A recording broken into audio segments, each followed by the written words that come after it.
Hello, welcome to Engineer's Mindset. Now I'm going to take us through the first law of thermodynamics.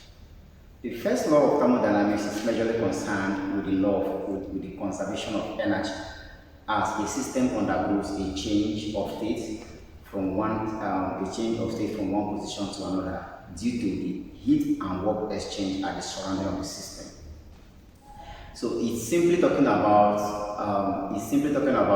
the energy going into a system is equal to the energy going out of the system. Hence, it's the law of energy balance.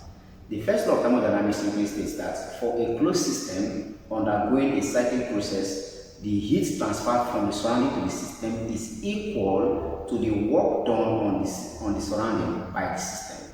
So take note of that definition. The first law of thermodynamics is that for a closed system undergoing a cyclic process, the net heat transferred from the surrounding to the system is equal to the work done by the system on the surrounding. So two things of interest. First is a closed system undergoing, and the second one is a cyclic process. So I took my time in introduction of thermodynamics and I explained types of systems and then types of processes. So do well to watch the introduction video for more understanding. But just to be clear, a closed system is simply a system in which the quantity of matter in the system is not permitted to cross the boundary of the system and the surrounding. Only energy in the form of heat and work can cross the boundary.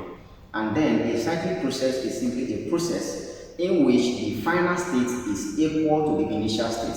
So if the final state is equal to the initial state, then we say the process is on a cycle. That's what the cyclic process is. So the first law of thermodynamics have actually been stated paying attention to a closed system undergoing what? A cyclic process. So if a closed system is undergoing a cyclic process, it means that the initial energy is equal to the final energy, because for a cyclic process, initial state and final state are the same. So it means that the initial energy and the final energy are the same. So energy is actually conserved.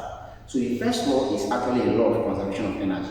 So heat that comes into a system is equal to the work done on the surrounding. Mathematically, we are going to have that the heat into the system is equal to the work. So where Q stands for heat and W stands for work done on the surrounding. Okay, so if heat is equal to work, it means that I can simply say heat, if I bring work over to this side of the equation, it becomes minus work is actually equal to 0. So call this equation 1. So this is the law. The first law of thermodynamics is actually a law of energy balance. Now, if you notice, we have stated the first law of thermodynamics considering a closed system undergoing a cyclic process. Now, what happens if the system is closed but the process is non-cyclic? If the process is non-cyclic, it means that the initial state is not the same thing as the final state. So that means the energy at the inlet or energy at the initial state can never be the same as the energy at the final state. So problem arises when trying to state the first law of thermodynamics considering a non-cyclic process.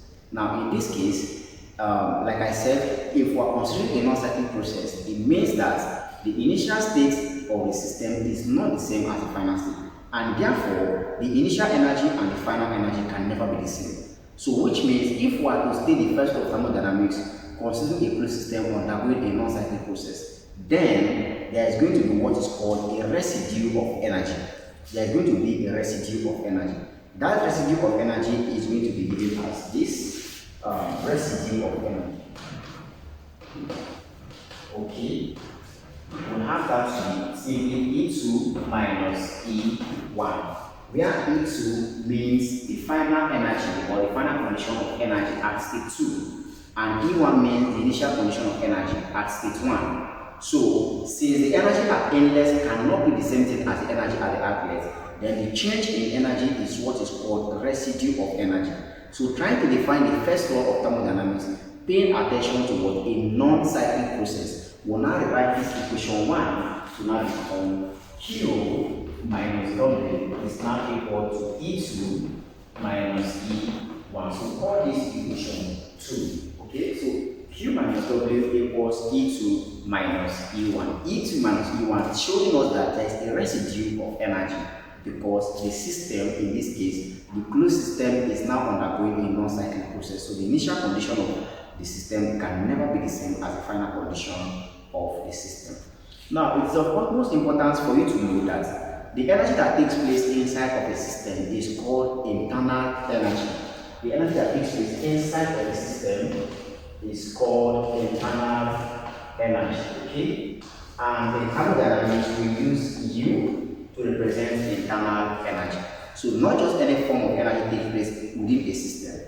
The energy that takes place inside of a system is called an internal energy. And we use U to symbolize internal energy. So it means that this residue of energy, since this energy is actually inherent inside the system, it means that E2 minus E1 can also be written as U2 minus U1 to show us that this is what the internal energy taking place inside the system. So the residue of energy can simply be written as U2 minus U1, which is called the change in internal energy, U, U2 minus U1. So I can rewrite the equation 2 to give me that the heat supplied minus the work done is simply what U2 minus U1. All this equation 3. You can also write it as saying Q minus W is simply equal to du. Call this equation 4. Okay, so du stands for U2 minus U1. Alright, equation 3 and equation 4 is what we call the non-flow energy equation. The non-flow energy equation. Okay, because it has been stated considering a closed system undergoing a non-cyclic process. So it's called a non-flow. Non-flow simply means a closed system. That means quantity of matter cannot cross the boundary of the system. There is no flow between the system and the surrounding. So it's called a non-flow. So this equation is called a non-flow energy equation. It is the thermodynamics first law, paying attention to a closed system undergoing a non-cyclic process. Alright guys, that's it for the first law of thermodynamics. In the next video, I will talk about polytropic processes in thermodynamics and how you can derive the work done in the polytropic process and how you can as well apply the work done and different conditions we have in the polytropic process. I will talk about all that in the next video. Alright, in the meantime, if you're new to the channel, don't forget to hit the subscribe button and of course share your thoughts in the comment section and I will respond to all your questions in the comment section. Alright guys, thanks and see you in the next video. Cheers.